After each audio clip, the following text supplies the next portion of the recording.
அனைவருக்கும் வணக்கம். Welcome back to our channel. இன்னைக்கு நம்ம பார்க்க போற பதிவு நம் அனைவருக்கும் தேவைப்படுகின்ற அவசியமான பதிவு தாங்க.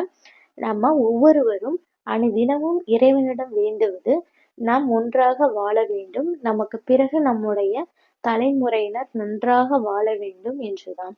உதாரணமாக நாம் அப்ப இருந்து இப்ப வரைக்கும் பார்த்திருப்போம், பலரையும் சந்தித்திருப்போம்.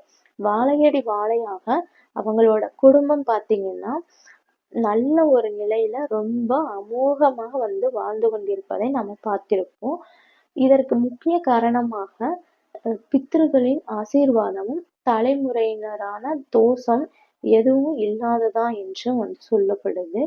அது மட்டும் அல்லாமல் இன்று அவர்கள் வாழும் காலத்தில் செய்யும் தான தர்மங்கள், நல்ல காரியங்கள், இது எல்லாமே அவங்க செய்கின்ற நற்பலன்களால் நன்றாக வாழ வைக்கும். சரிங்க, இப்போது நாமும் நல்ல முறையில வாழ்ந்து நம்முடைய தலைமுறையினரும் நல்ல முறையில வாழ என்ன செய்ய வேண்டும்? அதற்கு நாம் அறவழியில் நடப்பது மட்டுமல்லாமல் சேர்த்து முன்னோர்களின் ஆசீர்வாதத்தையும் பெற வேண்டும். அது மட்டும் இல்லாமல் மகாலட்சுமி தாயரை வழிபடுவதன் மூலமும் நம்முடைய இந்த வேண்டுதலானது நிச்சயம் நிறைவேறும் என்று சொல்லப்படுதுங்க. அது என்ன என்பதை எப்படி வழிபாடு செய்வது பற்றி இன்னைக்கு நாம இந்த பதிவுல தெரிஞ்சுக்க போறோம். அதனால பதிவை ஸ்கிப் பண்ணாம கடைசி வரைக்கும் பாருங்க. வாங்க இப்ப பதிவுக்குள்ளாடி போகலாம். இப்ப பாத்தீங்கன்னா வாழையடி வாழையாக வாழ வேண்டும் என்றாலே நமக்கு முதல்ல ஞாபகத்துக்கு வருவது வாழை மரம் தான். அதாவது வாழை மரத்துல மட்டும்தான் ஒவ்வொரு பொருளும் வீணாகாமல் பயன்படும். அது மட்டும் இல்லாம வாழை மரம் இலை தள்ளிய உடனே அடுத்த ஒரு கன்று உருவாகும். அதனால்தான் இன்றளவும் திருமணம் போன்ற விசேஷங்களில் வாழை மரம் கட்டுவதை நம்ம ஒரு ஐதீகமாகவே வைத்திருக்காங்க.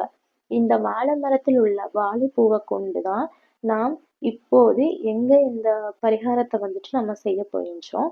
இந்த பரிகாரத்தை நாம் புதன்கிழமை அன்றுதான் செய்ய வேண்டும். அதற்காக ஒரு வாழைப்பூவை வாங்கி வச்சுட்டு இதனுடன் பிரியாணி இலை, பன்னீர், சந்தனாதி தைலம் இவைகளையும் வாங்கி வச்சுக்கணும்.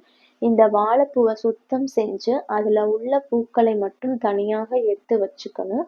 அதே போல பிரியாணி இலைகளையும் தனியாக ஒரு கிண்ணத்துல கொட்டி விட்டுட்டு இரண்டிலும் கொஞ்சமாக நம்ம பன்னீர் தெளித்து கலந்து விட்டு அதற்கு பிறகு இவை இரண்டிலும் சந்தனாதி தைலத்தை ஒரே ஒரு சொட்டு மட்டும் விட்டு அனைத்து இடங்களிலும் படுவது போல தடவி விடுங்க.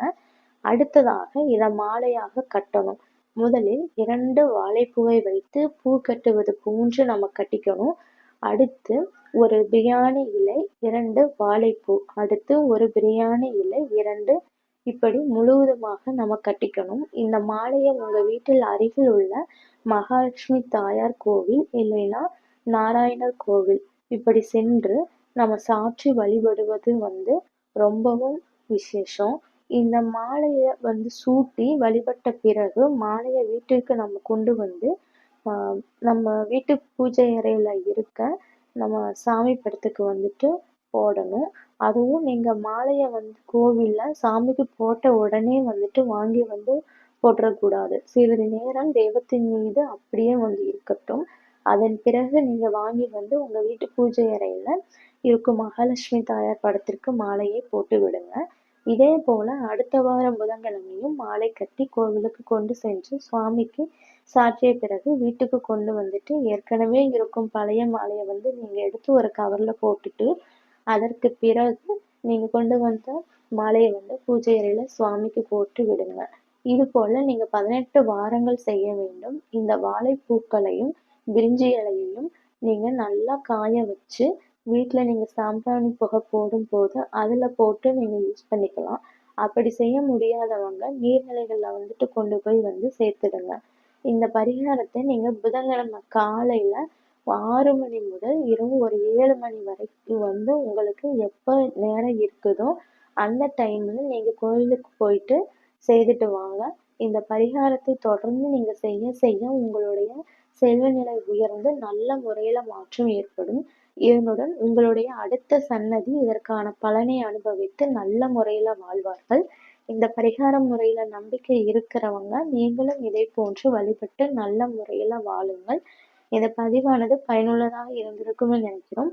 நம்ம சேனலுக்கு ஒரு லைக் கொடுத்துட்டு சப்ஸ்கிரைப் பண்ணி தொடர்ந்து இணைந்திருங்கள். நன்றி, வணக்கம்.